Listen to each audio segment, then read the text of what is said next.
Bonjour et bienvenue sur notre chaîne YouTube Promet School.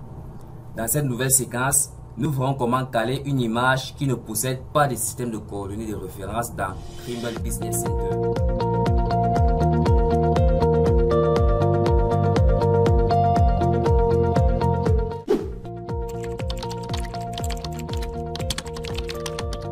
On va se diriger vers TBC pour importer notre image à la vue courante.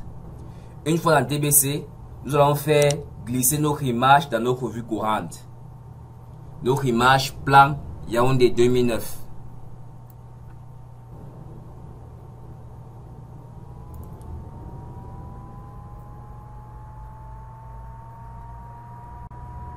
Nous avons ici notre image qui vient d'être importée.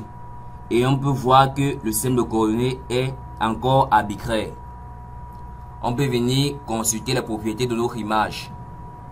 En venant à ce niveau, ensuite on fait un clic droit puis propriétés. On peut se rendre compte que notre image n'a pas encore été géoréférencée. Nous pouvons noter ici que notre carte en elle-même est définie dans le système de projection UTM32 Nord.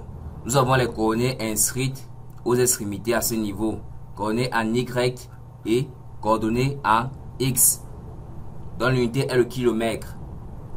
Nous allons à présent venir dans l'option image, ensuite dans géoréférencer une image. Nous allons aussi activer les lignes de grille de notre vue courante.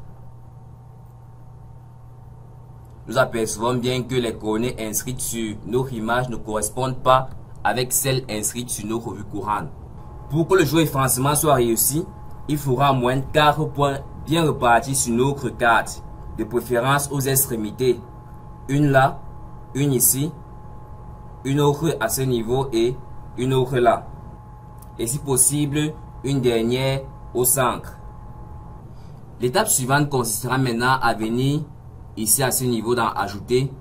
Ensuite, Trimble Business Center nous demande de sélectionner un point dont on connaît exactement son emplacement.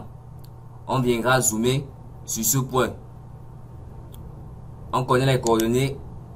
Ce point-ci, on connaît les coordonnées en Y et on connaît les coordonnées en X. On zoome bien sur le point.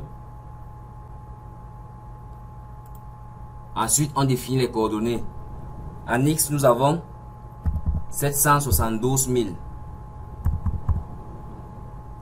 On met point virgule. Et en Y, 432 000. Ensuite, ajouter. Ça, c'est le premier point qui vient d'être calé. On cherche ensuite le suivant. On viendra prendre ce point. On zoome bien sur le croisillon. Ensuite, on définit les coordonnées 772 000 en X et en Y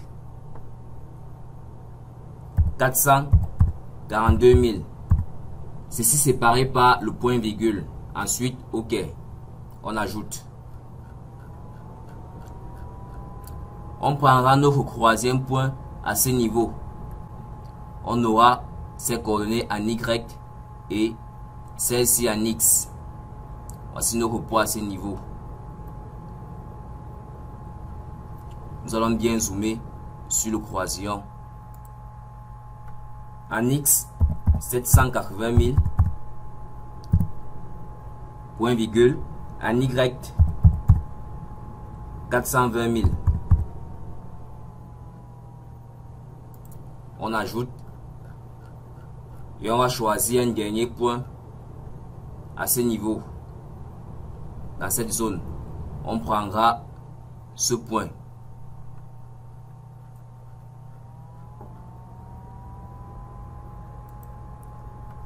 En X, 782 000. Et en Y, 436 000. Une fois que nos 4 points ont été définis, on viendra maintenant faire le calcul pour reprojeter notre image en venant ici dans calcul. Nous avons ici l'erreur de calage. Ensuite, on vient dans notre vue courante, on double-clique sur la molette de la souris. Et là, notre image vient d'être spatialement référencée. On peut confirmer en naviguant sur la carte. On se rend bien compte que les coordonnées 436 000 correspondent exactement avec les coordonnées inscrites sur notre vue courante à ce niveau. Pareil sur les coordonnées à l'affichage. C'est tout pour cette vidéo. Si vous avez aimé, n'oubliez pas de la liker et de vous abonner pour ne rien rater des prochaines séquences. Merci et à la prochaine.